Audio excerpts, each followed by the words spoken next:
Hello guys, how's it going? My name is Dalaran, and hopefully the PTR servers will not keep obliterating me today, because today we got stuff to test. We gotta take a look at some of the new legendaries, primarily the rogue ones. We will cover some of the other legendaries that are getting updates as well, as there's a lot of non-confirmed legendaries that we just cannot test, and also adjustments to some of the other Legos as well. But the rogue ones, however, are live and available, and want to see which ones are looking good, as all the Covenants got a brand new Lego. First, we're going to go over some Covenant legendaries that are not confirmed yet, but have been found within World of Warcraft files.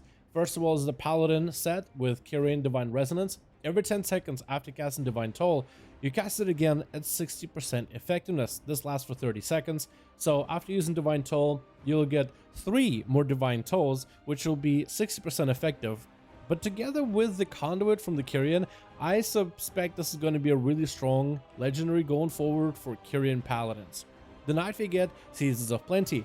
Casting Blessing of Summer or Blessing of Winter grants Solstice buff to you and up to 4 allies, increasing your haste by 5% and increasing cooldown recovery by 10. I feel like this makes the seasonal ability a little bit better with all the blessings. There's not a lot of paladins playing blessings though, so it's really hard to tell exactly how good this will be. Necrolord, Duty Bound Gavel. Vanquish's Hammer now has 2 charges and empowers additional cast of Templar's Verdict or Word of Glory based on your spec. This one basically just gives you a combo where as a ret you'll have a single target finisher with AoE. As a Holy Paladin you will be able to Word of Glory while healing your group at the same time. And for protection you gain a shield buff while healing yourself, which can be like a value combo. I don't really know how good that one is either, because I barely see any Necrolord Paladins to begin with, so I don't know how good this will be. These are not confirmed legendaries that we can test just yet, but these are the ones we have on the list for unconfirmed.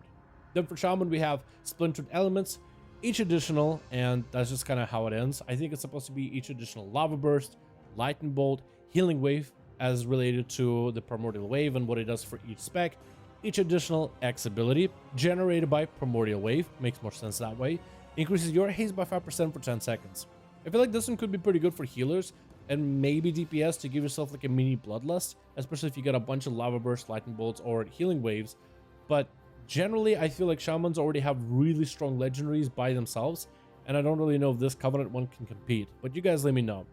Then for Druids we have another that's unconfirmed, Kindred Affinity. You and your partner each gain Kindred Affinity when bonded, increasing your secondary stat based on your partner's Covenant. So since you're Kyrian using this ability, you'll give your partner 5% mastery. If they're a Night Fae, they'll give you 5% crit. When you use the Kyrian ability, that effect is doubled, so it'll go from 5% to 10%, which could be quite a bit of a significant stats, and could give the Druids that run as Kyrian more choices with which class they want to bond with, because now you can gain extra benefits. Again, don't really know how strong this is, because we don't really see a lot of Kyrian Druids, and this one I think loses out on value if you bond with yourself. We'll have to wait and see how that works once we have this one available though. So rogues, when it comes to rogues, we'll start off with the Necrolords, and I made one of every Covenant, one of every Lego. Necrolords will be very happy, especially if you're a fan of AoE. Serrated Bone Spike now has 2 additional charges, going from 3 to 5, and hits 2 additional nearby enemies, with all the benefits of Bone Spike. So that's a lot of spikes, and I wanted to try this video in Orgrimmar, but Orgrimmar is constantly crashing currently. I think there's a new Honor Town people are trying out that causes a whole zoned crash for people, so we are pretty safe in the Covenants for now. We are here, and I wish Necrolords had more chain damage to look at than these guys too, but I think you'll see it right here. It does hit a secondary target, so it will actually, or at least it's supposed to put in an extra spike on the enemy. It looks like it isn't on these characters. On the other train dummies, it definitely put up a second spike. Let me see if it works on these guys. It does hit them, but it looks like it only puts up spike on one. So unless Blizzard changed this recently in Orgrimmar, when you have a bunch of dummies lined up from one another, when Serrated Bone Spike hits additional targets, it also spikes them with a dot. So in Orgrimmar, for certain dummies, it will put an extra bleed on them with the spike, which gives you quite a lot of dot damage overall. The actual impact damage is also pretty good in general with that cleave, as it seems to just replicate the initial hit, just hits more than one target. And what also helps you out a ton is the combo point generation, which goes really through the roof when you're hitting multiple enemies. And it looks like with these dummies, it's not doing that anymore. It looks like this Covenant ability, or this Legendary rather, is really strong for AoE. Where I think this Legendary could have some drawbacks is in single target. All it does is gives you more bone spikes to start with. Except right here, as I'm hitting the chain dummy, it's going to give me a ton of common points. For some reason, it's bugged like that. It's just giving me full 6 common points with deeper strat running. Yeah, that seems way too strong. If it played like that with this Lego, always giving you full common points, it'd be a lot of damage. That's a lot of finishers, which could be huge in the Vendetta, huge in the Dance window, huge for Outlaw for cooldown reduction. But no, for single target, it gives you 5 spikes to work with. 5 spikes is basically easy combo points. They all cost 15 energy. They do quite a bit of damage as well. Maybe in a situation where, let's say, you're able to spike the boss a bunch and then the boss flies away for a bit and then they come back, you could get your cooldowns back faster because spike is only 30-second CD. But in single target, it's just an extra way for you to generate combo points. It's pretty cheap. Is it going to be better than some of the other Legos that already increase the damage output of rogues for single target? Hard to tell. I want to say probably not, but maybe I could be proven wrong. We'll see. I think this is definitely a really good one for AoE. Seems like a monster and makes what the Bone Spike is really good at, which is multiple targets, extremely good at that. But maybe more spikes is the way, maybe more spikes is the answer, and it might actually be a really solid one in single target as well. I'm interested to see how the Sims will end up panning out this one. Next Covenant we're going to take a look at are the Night Fae. With the Night Fae, we got ourselves boots of Toxic Onslaught. Actually, let me just show you the Lego itself. Toxic Onslaught Legendary. The ability used from stealth while Sepsis is active. So Sepsis as an ability, let's just go over that real quickly. You infect the enemy's blood, doing a bunch of nature damage over 10 seconds. At the last second, if the enemy doesn't die, it does a boatload of nature damage afterwards, and lets you use the stealth ability for 5 seconds. When you use that stealth ability with Toxic Onslaught, after using the stealth ability, you get Shadow Blades, Adrenaline Rush, or Vendetta. I am thinking if I'm Outlaw, I'm probably going to get Adrenaline Rush. And a Subtlety, I'm probably going to get Shadow Blades, Assassination with Vendetta. But what if you can get other Covenant or other spec abilities with it? This could be really, really cool.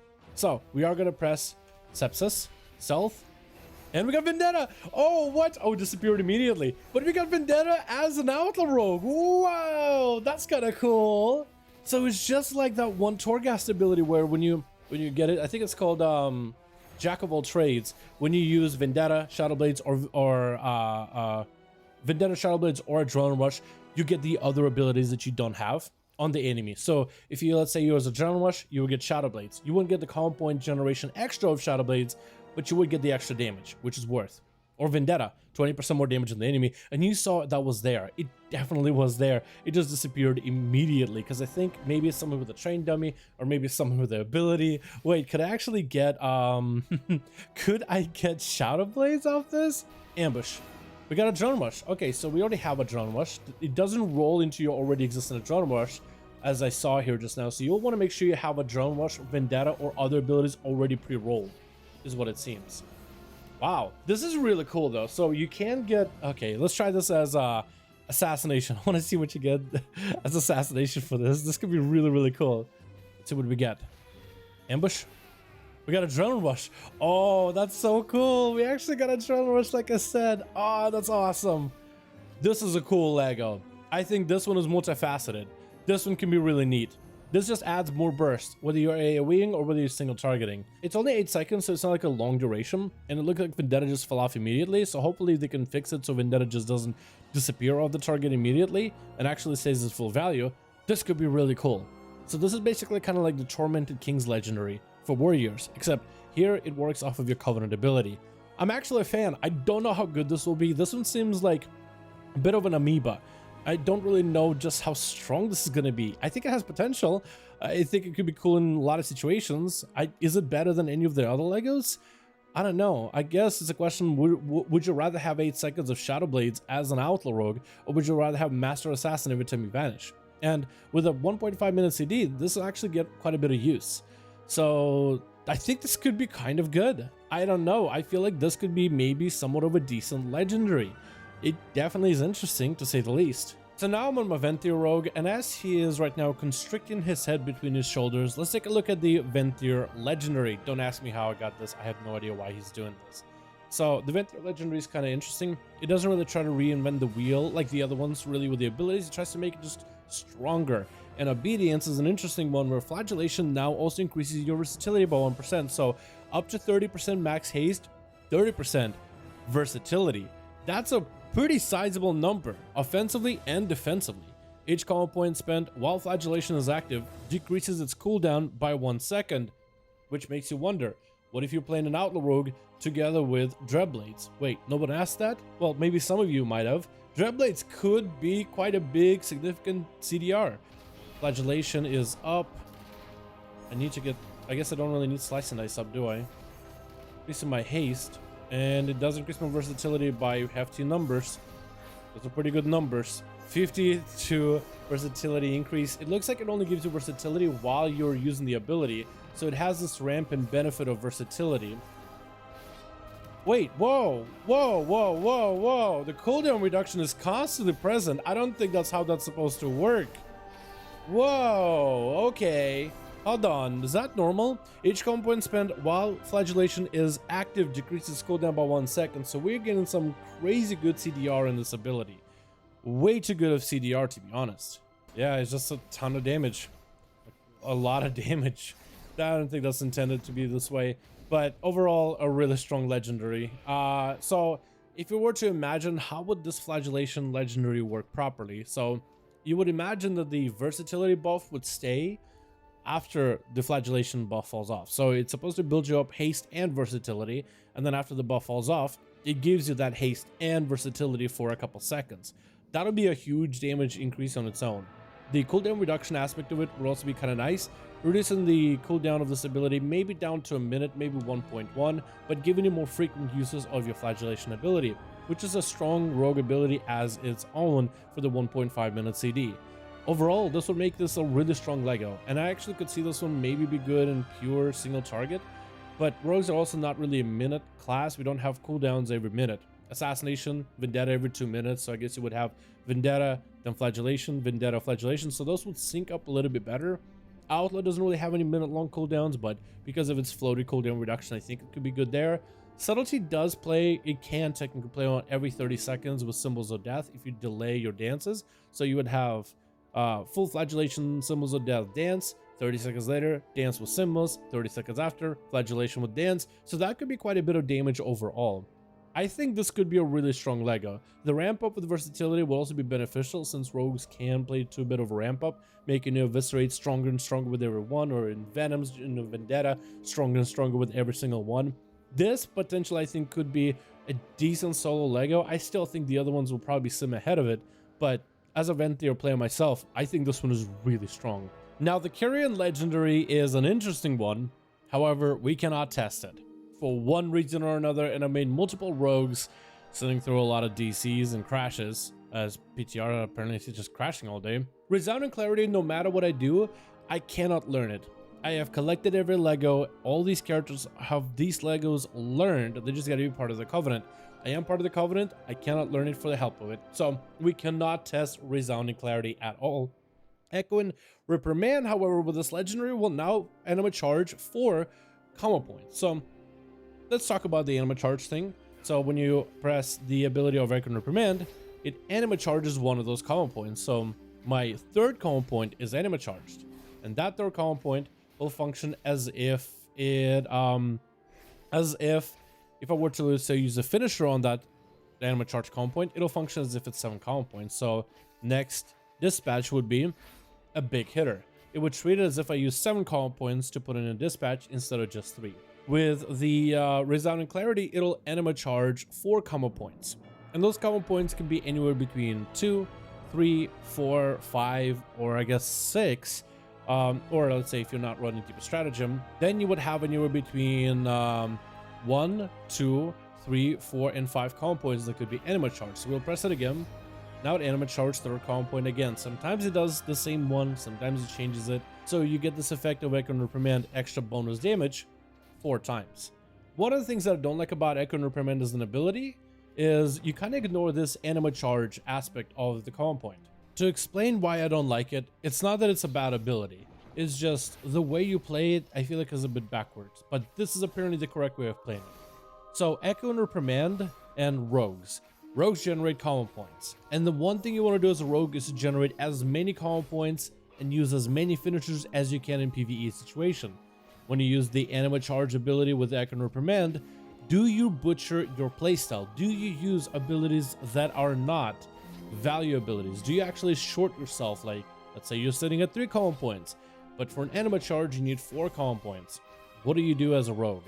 Do you ignore it and just mutilate so you can get full 5 common points? Yes. Do you press abilities of Shiv, or maybe a pistol shot, or just one cheeky backstab, or I guess it would be like a shuriken throw for a subtlety or something like that? Do you use abilities that kind of break your flow of common point generation in order to hit that anima charge common point? And the answer is no. Apparently the better way to play this is to ignore the anima common point. If you somehow randomly land on it, use the finisher on that anima charge common point, but outside of that, don't go out of your way. And that's what I don't like about the Echo and Reprimand playstyle. Don't get me wrong, the ability slaps pretty hard in its own. It hits really, really hard. But I just don't like how there's a component of the ability that you ignore. The advantage of Resounding Clarity Legendary is now you'll have 4 of those common points, so you'll have more chances of landing on the anima charge common point, thus getting the value. I guess the question of it would be, would this be good as an AoE and single target Lego to replace the current ones? Technically, you get to use more of that value of the anima charge common points, treating your finishers as if there were 11 common points instead of 5 or 6. Which is pretty big in damage. That could be lots of back-to-back damage as Subtlety, lots of back-to-back damage from Envenoms as Assassination, and of course for Outlaw would be Between Your Eyes and back-to-back dispatches and AoE. It could be pretty good. Again, adding more common points that you can land on in order to give you the extra benefit could actually be quite good by itself, as it means back-to-back finishers that get this huge value. While I can't really tell you how good this legendary is as a solo Lego, the one thing I will say is it's definitely one of the better rogue Legos. Like, none of the rogue legendaries are really all that bad. Whether you're Venthyr, Necrolord, whether you're Night Fae, and even Kyrian, even though I personally am not a huge fan of the way Echo and Reprimand works, the Legos all play to the different strengths of these covenants. And it's really hard to tell which one of them are really bad, as none of them really just stand out as a bad Lego either, which I think is probably the best thing the rogues could ask for going into this patch. Of course, there's probably going to be more updates and they're going to balance out these legendaries, and maybe they'll make them weaker or stronger, who knows, and some of them are not properly working. But once we have some final sims, I am interested to see which of these are going to be really good. It doesn't really seem like any of these Legos are terrible for rogues. All of them are actually looking quite good, and I could totally see them in some situations be the best choice. Although, I don't know if Blizzard is trying to make these Legos to replace the current ones we haven't, or rather just trying to make more Legos to open up more playstyles, to enhance certain covenant abilities that are not as strong. It's really hard to tell. But none of these are really bad, even though I personally am not a huge fan of the Kyrian playstyle for rogues. I think this could be still a strong legendary regardless. I do appreciate you guys so much for watching. Let me know your thoughts in the comments below. If you made it far to this video and want to see more updates for patch 9.1, be sure to hit subscribe to the channel, hit the bell, give this video a like if you enjoyed it. But thank you guys so much for watching. I do hope you guys enjoyed. Let me know your thoughts, what you think about these Legos. Which one do you think is going to be the strongest out of the 4 Covenant Legos that were added? And as always, I'll see all of you guys in another one.